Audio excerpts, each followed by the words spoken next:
Orleans who put in requests, the lesser of a group of people flying around and basically briefing up different departments, governors about what's coming, how to deal with it in their communities. There are deputies in New Orleans who put in requests for training on how to take care of a threat like this, and those fucking requests were denied. They were denied. And so what I basically want to say is it's going to be a bloody 2025.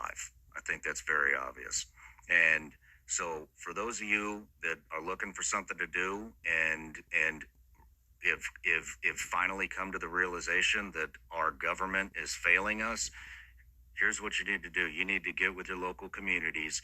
You need to, especially schools. Schools are very vulnerable no matter how many active shooters we have in the schools. The infrastructure that's been put in, which is minimal to none, a lot of schools still have none. You better start holding your schools accountable, and you better start raising hell and having them upgrade security no matter what the cost, because no matter what the cost is, it's not gonna we'll potentially see throughout the United States. And so, and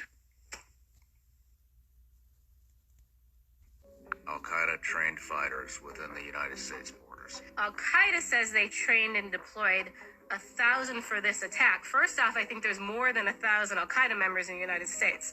But for the Homeland attack, that number is based on what Al-Qaeda is saying, so they could exaggerate it. However, they did have about 1,400 in the Hamas attack, so the number is not off from what they did in the first round of attacks.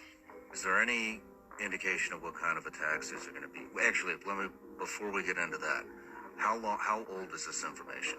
I mean, it's ongoing. So the training's already done, right? So all the training info is now old because they trained all the Homeland attackers, if that makes sense. So like next week, you're not going to get info of a Homeland attacker probably at a terrorist camp because it's already